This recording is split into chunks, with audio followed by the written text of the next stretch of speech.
नमस्कार. News 18 लोकमतच्या eco friendly बाप्पा या विशेष कार्यक्रमामध्ये मी संजय बुसुटे आपल्या सर्वांचं मनपूर्वक स्वागत करतो.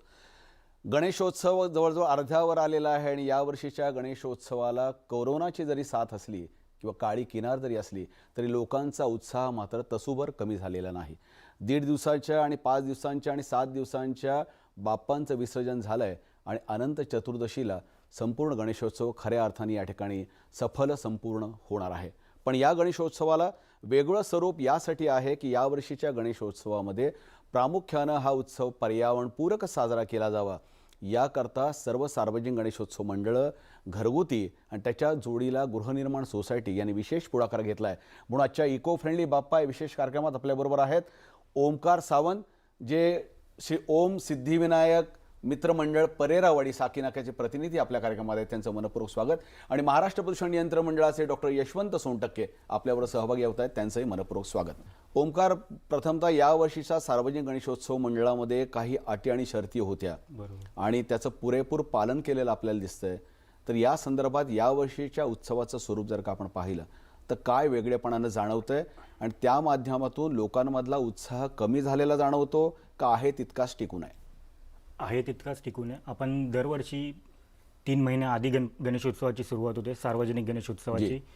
ह्या वर्षी जे कोरोनाचं एक वाईट सावट होतं सार्वजनिक गणेशोत्सवांवर म्हणा किंवा घरगुती उत्सवांवर, परंतु दिवसागणित शासनाचे जे धोरण आपल्यासमोर येत होते सार्वजनिक गणेशोत्सवांसाठी आणि आपले जे कोविड योद्धा आहेत, मुंबई महानगरपालिकेचे कर्मचारी असो किंवा पोलीस कर्मचारी असो, त्यांच्यावर जो ताण होता प्रशासनाचा, ते लक्षात घेता शासनाने जे धोरण निश्चित करून दिलं आपल्याला सार्वजनिक गणेशोत्सवांसाठी ते पर्यावरणपूरक झालं. कारण गणेशोत्सव मंडळांनी जे उंचीची जी मर्यादा आली 4 फूट गणेशोत्सव मंडळांसाठी आणि घरगुती गणेशोत्सवांसाठी 2 फूट, त्यामुळे असं झालं की एकतर उंचीची मर्यादा आल्यानंतर उत्सवाला कुठे असं वाटलं की उत्सवातला उत्साह जो आहे तो कमी झाला असं कुठे जाणवतंय का? नाही, अजिबात नाही. कारण मूर्तीची प्राणप्रतिष्ठापना होणं आणि हा उत्सव साजरा होणं या कोरोना सावटामध्ये एक सकारात्मक ऊर्जा समाजामध्ये निर्माण झाली गणेशोत्सवामुळे. आणि जे निर्बंध होते की जवळच्या कृत्रिम तलावात आपण विसर्जन करावं, त्यासाठी ही उंचीची मर्यादा खूप. तुम्ही ज्या मंडळाचं प्रतिनिधित्व या ठिकाणी करताय, श्री ओम सिद्धिविनायक मित्रमंडळ परेरावाडी साकीनाका, मागच्या वर्षी आपला उत्सव कसा होता आणि यावर्षी तो उत्सव कशा पद्धतीने वेगळ्या स्वरूपात साजरा केला जातोय? काय वेगळेपणा सांगता येईल? गेल्या वर्षी आमची मूर्तीची उंची 16 फूट होती, पण आम्ही पर्यावरणपूरकच पेपर मॅशची मूर्ती होती. ह्या वर्षी मूर्तीची उंचीची मर्यादा आल्यामुळे आम्ही 2.5 फुटाची शाडूची मूर्ती आणली. आणि गेल्या वर्षी असं होतं की एक आकर्षण होतं मूर्तीच्या उंचीचं, पण बरोबर यावर्षी स्थानिक भाविकांनी देखील त्यांचं जे कर्तव्य आहे सार्वजनिक गणेशोत्सवाप्रती त्याचं भान ठेवलं आणि त्याला आम्हाला त्यांनी अनुमोदन दिलं की आपण 2.5 फुटाची शाडू. हे सर्वात महत्त्वाचं आहे. लोकांचा लोकसहभाग त्या ठिकाणी मोठ्या प्रमाणात आला.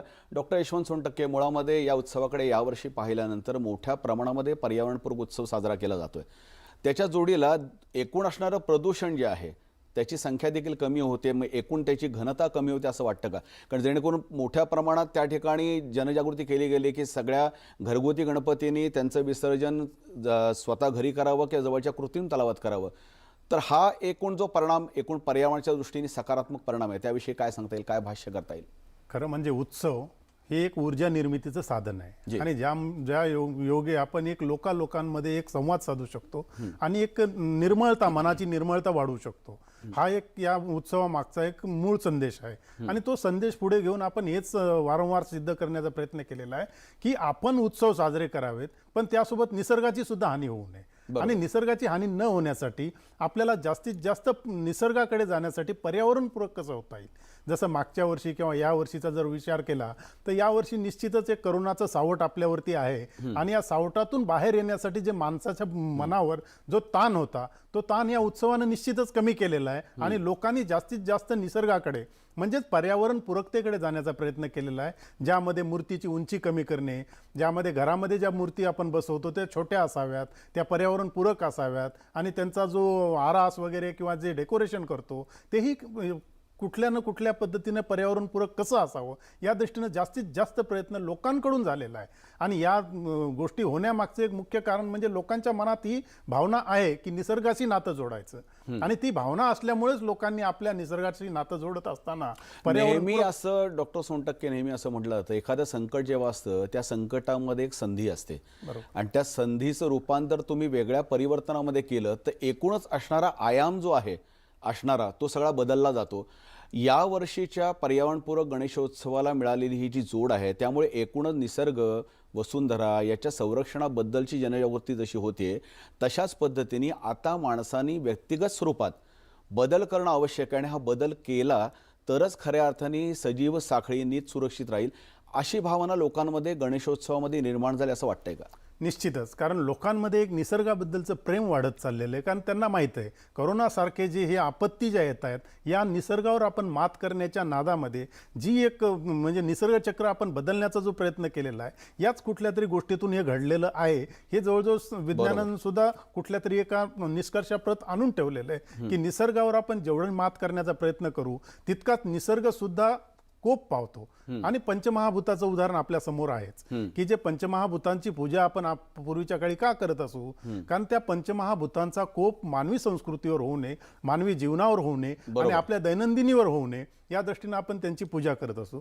पण मध्यंतरीच्या काळामध्ये आपल्या हव्यासापोटी आपण निसर्गावर मात करण्याचा प्रयत्न केला आणि निसर्गावर मात करत असताना पहिले एक मूर्ती एका गावात बसत असे, नंतर प्रत्येक घरात मूर्ती आली, गल्लीत आली. तर असे मूर्त्या येण्याबद्दल काय नाही, पूजन व्हावं पण संस्कृतीचं जतन सुद्धा त्यासोबत व्हावं. नैसर्गिक संस्कृती ज्या गोष्टीला आपण म्हणतो तर ती जतन होण्यामध्ये कुठेतरी आपण चुकत गेलो आणि त्या चुकत गेलेल्या गोष्टीचा उलगडा किंवा जो साक्षात्कार म्हणतो तो यावेळेला लोकांच्या मनावर घडला. लोकांनी अंतर्मनात विचार केला की खरोखर आपण निसर्गाकडे जायचं असेल तर आज आपण निसर्गाशी बदल नातं केला जोडलं पाहिजे. पाहिजे, स्वतःच्या जीवनशैलीमध्ये बदल केला पाहिजे. हा बदल खूप महत्त्वाचा असतो ओमकार. बदल जेव्हा एखाद्या गोष्टीमध्ये होत असतो ना त्याला असं वेगळेपण अधोरेखित होत असतं, समाजामध्ये एकूण असणारं सार्वत्रिक प्रतिबिंब त्यात उमटत असतं.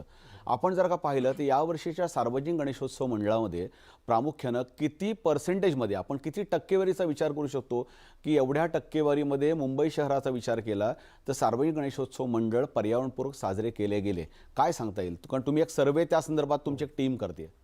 गणेशोत्सव आता तुम्ही मागील काही वर्षात बघाल शासनाने जे प्लॅस्टिक बंदी आणली बरोबर किंवा थर्माकोल बंदी आणली ह्याचं प्रबोधन हे गणेशोत्सव चळवळीतूनच झालं आणि मग ते लोकांपर्यंत पोहोचवण्याचा आम्ही प्रयत्न केला. आणि गणेशोत्सव काळात लोकांच्या भावना तीव्र असतात त्यामुळे कुठलीही चांगली गोष्ट आपण त्यांना जर समजून सांगितली, प्रबोधन केलं तर ते त्यांच्या मनावर चांगल्या प्रकारे बिंबतं. त्याच अनुषंगाने यावर्षी एक असं झालं की POP वर बंदी आल्यामुळे सरकारच्या धोरणामुळे मूर्तिकारांनाही जाणीव झाली की आपल्याला आता इको फ्रेंडलीकडे वळावं लागणार, कारण आपल्याकडे कुठला पर्याय नाहीये. परंतु ती बंदी उठली काही कालांतराने, पण त्या दरम्यान जी जनजागृती झाली, जी मूर्तिकार संघाने शाडूच्या मूर्तीची जी काही उपलब्धता असेल ती मूर्तिकारांना पुरवली आणि त्यामुळे जवळजवळ 60% गणेशोत्सव सार्वजनिक हे इको फ्रेंडलीकडे परावर्तित झाले. आणि हे सर्वात महत्त्वाचं आहे की या बाबतीमध्ये बृहन्मुंबई सार्वजनिक समन्वय समिती जी आहे त्याचे नरेश दहिबावकर, ॲडव्होकेट नरेश दहिबावकर त्यांच्या सर्व मंडळींनी खूप चांगल्या पद्धतीने याच्यामध्ये सकारात्मक भूमिका घेतली की आपण पर्यावरणपूरक गणेशोत्सव साजरा केला गेला पाहिजे. मुंबई शहरामध्ये 60% पर्यावरणपूरक गणेशोत्सव साजरा केला जातो असं ओमकार सावंत आता तुम्ही सांगितलं, बरोबर आहे? बरं, याच मोठ्या प्रमाणात अशाच मूर्तींचं विसर्जन देखील कृत्रिम तलावात केलं जाईल अशा पद्धतीने सार्वजनिक गणेशोत्सव मंडळ पुढाकार घेतात असं वाटतं का? हो, घेत आहेत. कारण शासनाने जे धोरण सांगितलं की 2 किलोमीटरच्या बाहेर आपण जाऊ नये, गर्दी टाळावी. आणि आपण जे बोललात की दहिबावकर सरांनी जे पुढाकार घेतला उंचीच्या बाबतीत, दहिबावकर सरांनीच शासनाला सांगितलं की उंचीची मर्यादित असावी. कारण ह्याचं कारण जर तुम्ही पुण्याला बघितलं तर पुण्याचं आकर्षण हे तिकडची लाइटिंग असते, तसंच मुंबईचं आकर्षण हे भव्य मूर्ती असते आणि ते कोणी नाकारू शकत नाही. परंतु त्याला एक मर्यादा असावी आणि कोरोना काळात गर्दी टाळण्यासाठी आपल्याला ते एक मर्यादा कृत्रिम तलावाच्या बाबतीत सकारात्मक भूमिका सगळे घेत आहेत. हो, कारण तिकडची लोक डिवाइड झाल्याने कृत्रिम तलावाबाबतच पालिकेने एक चांगलं केलं की विसर्जन तुमच्या दारात पालिका स्वतः घेऊन येते, फिरते तलाव त्या ठिकाणी. डॉक्टर सोनटक्के, नेहमी लोक प्रश्न असा विचारतात की लोकांच्या मनामध्ये धार्मिक आणि सांस्कृतिक ज्या भावना असतात, जे अधिष्ठान असतं, जे शास्त्राच्या संबंधित आजपर्यंत सांगितलेलं आहे, तर असं असताना निर्माल्याच्या बाबतीत नेहमी असतं की निर्माल्य नदी नाल्यात किंवा त्या ठिकाणी नदीमध्ये टाकलं जातं, स्वच्छ त्या ठिकाणी असणारे जलस्रोत त्यामध्ये टाकलं जातं, तळ्यामध्ये टाकलं जातं, विहिरीमध्ये पाणवठ्याच्या निर्माल्य टाकलं जातं. निर्माल्यामुळे काय प्रदूषण होतं असं लोकांना प्रश्न पडतो. मला सांगा, खरंच प्रदूषण होतं का? निश्चितच, कारण निर्माल्य जोपर्यंत घन या स्वरूपात आहे आणि ज्यावेळेला हे पाण्यात मिसळतं तेव्हा त्याच्या सडण्याची प्रक्रिया होते आणि जेव्हा हे सडतं तेव्हा त्याला ऑक्सिजनची जी रिक्वायरमेंट असते, जे ऑक्सिजन डिमांड हा नावाचा एक प्रकार म्हणतो, ते ऑक्सिजन जास्तीत जास्त हवाचा असतो आणि त्याशिवाय ते डिग्रेड होत नाही, अन्यथा सडण्याची प्रक्रिया सुरू होते आणि सडण्याची प्रक्रिया सुरू झाली तर पाण्याचा स्रोत जो आहे तो पूर्ण वाया जातो. म्हणजे ही सध्याची जी समस्या आहे तर या समस्येवर एकमेव पर्याय आहे तो म्हणजे निर्माल्य वगैरे हे कुठल्याही नैसर्गिक स्रोतामध्ये न टाकता ते जर निर्माल्य आपण वेगळ्या पद्धतीनं वेगळं साठवलं आणि म्हणजे निर्माल्य कुंडात टाकलं आणि कुंडातून नंतर त्याच्यापासून खत निर्मिती केली, तर ती खत म्हणजे ते जे निर्माण होणारं खत आहे हे खऱ्या अर्थानं एक संस्कृतीचं द्योतक ठरू शकतं. त्यामधून एक कितीतरी झाडांना, वनस्पतींना एक संजीवनी मिळू शकते. तर इतकं चांगलं काम या निर्माल्यामधून होऊ शकतं. आम्हाला थोडंसं या म्हणजे ज्याला तांत्रिक भाषेमध्ये टेक्निकल वर्ड्स आपण सांगतो की पाण्यामध्ये जलचर किंवा जैवसाखळी त्या ठिकाणी जीवित राहण्यासाठी बीओडी आणि सीओडी काहीतरी 2 शब्द आहेत, तर ते खरे आवश्यक आहेत का? हे घटक काय ते घटक आहेत? जेव्हा हे निर्माल्य आपण याच्यामध्ये टाकतो, पाण्यामध्ये टाकतो, त्यावेळेला त्याचं विघटन होण्यासाठी बीओडी, बायोकेमिकल ऑक्सिजन डिमांड किंवा बायोलॉजिकल ऑक्सिजन डिमांड, तर ते ऑक्सिजन जो रिक्वायरमेंट असती जे मी अगोदर सांगितलं की ते विघटन होण्यासाठी ऑक्सिजन आवश्यक असतो. जर काही केमिकल असतील तर ते केमिकल सुद्धा विघटन होण्यासाठी केमिकल ऑक्सिजन डिमांड नावाचा एक प्रकार आहे. तर या 2 गोष्टी अत्यंत आवश्यक असतात जेव्हा विघटन व्हायचं असेल आणि हे विघटन पाण्यामध्ये व्हायचं मग असेल. या 2 घटकांचं विहित मर्यादेमध्ये संतुलन ठेवणं हे परिसंस्थेसाठी अत्यंत आवश्यक असतं आणि त्या साखळीला त्या ठिकाणी बाधा येऊ शकते जर आपण अशा पद्धतीचं विसर्जन केलं तर. निश्चितच, कारण जलचरांना ठराविक ऑक्सिजन हा पाण्यामध्ये असणं आवश्यक आहे. जर तो आवश्यक असलेला ऑक्सिजन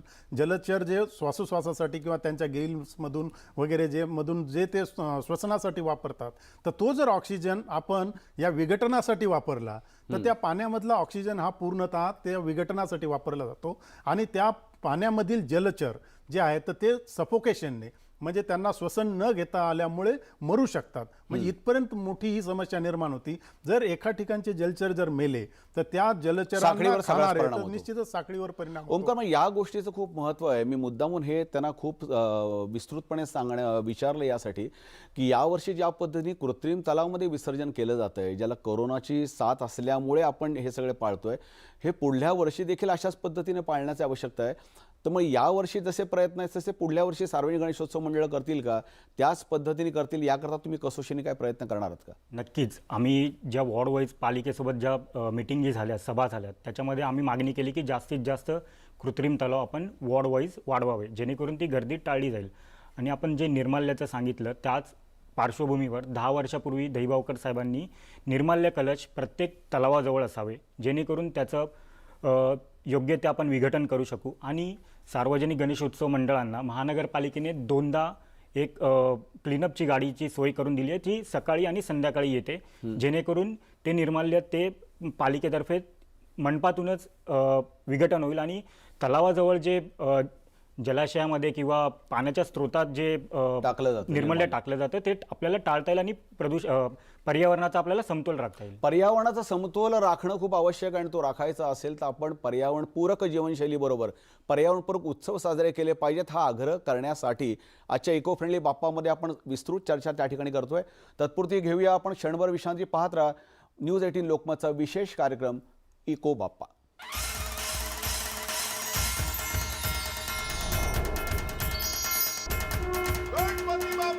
विशेष कार्यक्रमात आपलं मनपूर्वक स्वागत. आजच्या कार्यक्रमात आपल्याबरोबर ओम सिद्धिविनायक मित्रमंडळ परेरावाडी साकीनाक्याचे ओमकार सावंत आहेत आणि महाराष्ट्र प्रदूषण नियंत्रण मंडळाचे डॉक्टर यशवंत सोनटक्के जे सहसंचालक आहेत जलप्रदूषण नियंत्रण विभागाचे. ओमकार, महत्त्वाचं म्हणजे यावर्षी ज्या काही मर्यादा घातलेल्या होत्या, ज्या काही अटी होत्या, शर्ती होत्या, आगमन आणि विसर्जनाच्या मिरवणुका काढायच्या नाहीत. विशेषतः सार्वजनिक गणेशोत्सव मंडळाच्या विसर्जनाच्या मोठ्या प्रमाणात मिरवणुका निघतात, तर त्यावर्षी त्याला प्रतिबंध केला आहे. तर त्याकडे हे सार्वजनिक गणेशोत्सव मंडळं मुंबईतली कशी पाहत आहेत? नक्कीच, कारण आपल्याला गर्दी तर टाळायची होती यावर्षी. त्यामुळे आगमन आणि विसर्जनाच्या दिवशी जी भाविकांचा जो उत्साह असतो, गणपतीप्रती आणि त्यांचा जो सहभाग असतो मिरवणुकीत तो आपल्याला टाळणं अनिवार्य होतं, कारण तिथे काही आपल्याला पर्याय नव्हता. आणि दुसरी गोष्ट आपण जर बघितलं तर ह्याच्यामुळे पर्यावरणाचा समतोल देखील राखला गेला, कारण एक डीजेच्या बाबतीत खूप मोठा चर्चा होते दरवर्षी. ह्यावर्षी ती डीजेची जी सवय आहे ती मंडळांना नाही लागली आणि गेल्या वर्षीपासून जे परिवर्तन घडलं आहे वाद्यांच्या बाबतीत त्याची आता मंडळांना हळूहळू सवय व्हायला लागेल. म्हणजे लोकांना शांतताप्रिय आणि मांगल्यपूर्ण उत्सव आहे आता पटायला लागलाय. बरोबर. डॉक्टर यशवंत सोनटक्के, महाराष्ट्र प्रदूषण नियंत्रण मंडळ दरवर्षी या ध्वनीची मोजमाप करत असतं, नॉईज मॅपिंग करत असतं. यावर्षी पण राज्यामध्ये आपण करताय आणि दरवर्षीचा आलेख जर का पाहिला तो उतरत आहे. याच्याकडे पाहिल्यानंतर किती ध्वनी प्रदूषणाची पातळी कमी होते असं मला वाटतंय? ध्वनी प्रदूषणाची पातळी आता निश्चितच कमी होताना आढळते, कारण लोकांना ध्वनी नको आहे, कारण उत्सव हवेत आणि उत्सवाचं पावित्र्यता जर टिकवायची असेल तर त्यांना ध्वनी नको आहे. असं साधारणतः एक 10-20% आता जवळजवळ 50% ध्वनीची तीव्रता कमी होत आलेली. आणि यावर्षी तर मुळातच म्हणजे फारसं काही ध्वनीचं असण्याची गरज नाही. आणि मधल्या काळात जेव्हा या कोरोना कालावधीतला जर विचार केला तर पर्यावरणाच्या दृष्टीनं खूपच चांगल्या गोष्टी घडलेल्या आहेत, पण ते निगेटिव्ह इम्पॅक्ट आहे, हा पॉझिटिव्ह इम्पॅक्ट नाही आहे. पॉझिटिव्ह इम्पॅक्ट हा त्यावेळेला येऊ शकेल ज्यावेळेला सर्व लोक मुक्तपणे सण साजरे करतील आणि त्यावर पर्यावरणाचा एक अंकुश असल्यासारखा म्हणजे पर्यावरणपूरक पद्धतीनं ते सण साजरे करतील, तर त्यावेळेला खऱ्या अर्थाने आपण लोकांपर्यंत पोहोचलो असं होईल. आजही ध्वनीची तीव्रता बऱ्यापैकी कमी झालेली, कारण दिवसा 55 डेसिबलपर्यंत आणि रात्री 45 डेसिबलपर्यंत असावी ध्वनी मर्यादा, ही नियम आहेत. पण त्या नियमापर्यंत आपण जाण्याचा निश्चितच प्रयत्न करतो आहोत आणि लोकही येणारा पुढे दसरा आहे, दिवाळी आहे, ह्याच्यामध्ये पण तो पर्यावरणपूरक साजरे केले जावेत याकरता महाराष्ट्र प्रदूषण नियंत्रण मंडळ गेल्या अनेक वर्षापासून जनजागृती करते. त्याला प्रतिसाद कसा मिळतोय, काय लोकांना सांगायला आवडेल? निश्चितच लोकांना निसर्गाकडे जायला आवडतं, निसर्गाच्या वृत्तीप्रमाणे वागायला आवडतं आणि त्यामुळे निश्चितच एक आवाजाची जी क्षमता किंवा तीव्रता होती ती हळूहळू लोकांमध्ये सुद्धा एक जागृती आलेली आहे. कारण आज मूल म्हणजे स्वतः आईवडिलांनाच आग्रह करताना मला फटाके नको आहेत की ज्या फटाक्यांपासून आवाज होऊ शकेल असे फटाके नको आहेत, हा आग्रह जेव्हा मुलं धरतील तर त्यावेळेला निश्चितच आपण आपले जे सण आहेत पर्यावरणपूरक सण आहेत, दसरा दिवाळी असू दे किंवा होळी असू दे किंवा गणपती पूजन असू दे, या सगळ्या पूजनांमध्ये आपण आता एक निर्माल्य किंवा एक निसर्ग नवीन निसर्ग रक्षणाची भूमिका आपण निश्चितच आज मांडत आहोत. एक असं आता आपल्या लक्षात येते की शासनाने कायद्याबरोबरच लोकांमध्ये मोठ्या प्रमाणात जनजागृती करायची याकरता राज्याचा पर्यावरण विभाग किंवा महाराष्ट्र प्रदूषण नियंत्रण मंडळ गेल्या अनेक वर्षापासून प्रयत्न करतायत. पुढच्या दशकभरामध्ये त्याचे फार मोठे सकारात्मक परिणाम एकूणच दिसून येतील समाज मनामध्ये, असा एक विश्वास तुमच्यामध्ये आहे का? निश्चितच, कारण आता जर मूर्तींचा जर विचार केला तर सुरुवातीला इको फ्रेंडली गणपती फार कमी असायचे किंवा प्रत्येक घरामध्ये नसायचे, कारण आपली रिक्वायरमेंट आणि जशी म्हणजे मागणी वाढली त्या पद्धतीनं सर्वात सोपे आणि बनवण्यासाठी एकदम साधे असल्यामुळे प्लास्टर ऑफ पॅरिसच्या मूर्त्या त्वरित बनवण्यात आल्या आणि नंबर वाढवण्यात आला. जसं 25 मूर्त्या बनवण्याच्या वेळामध्ये आणि तेवढ्याच कामगारामध्ये ते 1000 मूर्त्या बनवायला लागले. तर हे जे वाढलेलं जे प्रमाण होतं ते हळूहळू आता परत कमी होत चाललेलं आहे आणि आता हळूहळू लोक म्हणजे पर्यावरण पूरकतेकडे वळत चाललेले. अत्यंत थोडक्यात सांगा, पुढल्या वर्षी प्रामुख्यानं 2021च्या जानेवारीपासून प्लास्टर ऑफ पॅरिसच्या मूर्तींना बंदी होणार आहे. त्या संदर्भातली मार्गदर्शक तत्व केंद्र शासनाने जाहीर केलेत. त्यांचं जे इम्प्लिमेंटेशन जे म्हणतो किंवा अंमलबजावणी जी म्हणतो ती येत्या 1 तारखेपासून म्हणजे 1 जानेवारी 2021 पासून होणार आहे आणि त्यामध्ये प्लास्टर ऑफ पॅरिसच्या मूर्त्यांना बंदी घालण्यात आलेली आहे. ओमकार, हा महत्वाचा हे स्वीकारण्याची मानसिकता यावर्षी कोरोना व्यक्तिगत धोका जीवनाला होता म्हणून लोकांनी स्वीकारलं. पुढल्या वर्षी मार्गदर्शक तत्व येतात. मंडळ, सार्वजनिक गणेशोत्सव मंडळ याचं स्वागत करतील का? मंडळ याचं स्वागत करतील, पण ह्याच्यामध्ये जी टेक्निकल गोष्ट आहे, आज जर शाडूच्या मूर्तीसाठी जर आपण गेलो, उंच मूर्त्या किंवा मी जे सांगितलं ते शासनाने मूर्तिकारांना विश्वासात घेऊन एक निश्चित धोरण तयार करावं. कारण ज्या मोठ्या मूर्त्या आहेत, ज्या 12 ते 16 फुटाच्या शाडूच्या मूर्त्या आहेत, त्यांना सुकण्यासाठी जवळजवळ 6 ते 8 महिने लागतात आणि मुंबईसारख्या ठिकाणी त्यांना इतके मोठे कारखाने आपण उपलब्ध करून देऊ शकत नाही किंवा त्यामध्ये पण आपल्याला अडचणी येऊ शकतात. त्यामुळे शासनाने मूर्तिकारांना विश्वासात घेऊन एक सुवर्ण मध्य गाठावा, जेणेकरून पुढे इको फ्रेंडली किंवा शाडूवर आणि मूर्तीची जी उंची आहे ती किती मर्यादित ठेवू शकतो आणि आपण इको फ्रेंडली ही कसा साजरा करू शकतो. कारण POP बंद होणार, त्यामुळे त्यावर आपण काही चर्चा करू शकत नाही. पण हे एक सकारात्मक जे चर्चा व्हावी आणि त्याच्यातून एक सुवर्ण मध्य निघावा सार्वजनिक गणेशोत्सव या मंडळांसाठी. कार्यक्रमाच्या निमित्तानं आपण शासनाचे राज्य शासनाचे प्रतिनिधी म्हणून डॉक्टर सोनटक्के साहेब काय लोकांना आव्हान करू शकाल, जे आव्हान सार्वत्रिक असेल सगळ्या पद्धतीने, की येणाऱ्या पुढच्या भविष्यातल्या उत्सवांकडे कशा पद्धतीने लोकांनी पाहावं आणि कसा लोकसहभाग अजून वाढवावा? सर्वप्रथम म्हणजे पावित्र्याचं जे वातावरण आहे, टिळकांनी जे सुरू केलेला होता उत्सव, त्या उत्सवामध्ये एकच संकल्पना होती की लोकांनी एकत्र यावी आणि एकत्र येऊन एक चांगल्या संकल्पनांना सुरुवात करावी. तर त्याच संकल्पनांना सुरुवात करण्याचं काम आज महाराष्ट्र प्रदूषण नियंत्रण मंडळ आणि पर्यावरण विभाग हे करत आहे, की जेणेकरून लोकांमध्ये मूर्तीच्या उंचीबद्दल असू दे किंवा प्लॅस्टर ऑफ पॅरिसच्या मूर्ती असू देत किंवा घनकचरा निर्मिती जसं निर्माल्याचं विल्हेवाट असू दे किंवा आवाजावरचे बंधनं असू दे, या सगळ्या गोष्टीवर आपण कुठंतरी निसर्गाकडे परत गेलं पाहिजे. आपण कुठेतरी निसर्गाकडे परत गेलं पाहिजे, कंठी जाण्याची आवश्यकता आहे. कारण पर्यावरणाचा ऱ्हास जो होतोय तो आपल्या मानवी जीवाला कसा धोका उत्पन्न होतोय आपण दैनंदिन जीवनामध्ये अनुभवतोय. कोरोनाची असणारी साथ हे त्याला एक प्रमुख ग्लोबल वॉर्मिंगचं कारण असू शकतं, अशा निष्कर्षापर्यंत शास्त्रज्ञ तिथे पोहोचलेत. त्यामुळे पर्यावरणपूरक उत्सव साजरे करावेत, खूप महत्त्वाचे. आजच्या कार्यक्रमात ओमकार सावंत आणि स्वतः डॉक्टर सोनटक्के आपण सहभागी झालात, त्याबद्दल आपले मनपूर्वक आभार व्यक्त करतो. आणि या निमित्तानं सर्व गणेश भक्तांना, नागरिकांना विनंती करतो की येणारा प्रत्येक सण आणि उत्सव पर्यावरणपूरक साजरे करण्यासाठी आपण कटिबद्ध होऊया आणि भविष्यातील उज्ज्वल पिढी आणि सशक्त भारत निर्मितीसाठी आपण सर्वांनी याची सुरुवात आपल्या उंबरठ्यापासून करूया, याच या ठिकाणी आशा व्यक्त करतो. पुन्हा भेटूया अशाच एका वेगळ्या कार्यक्रमात. तोपर्यंत आपण पाहत राहा न्यूज 18 लोकमत.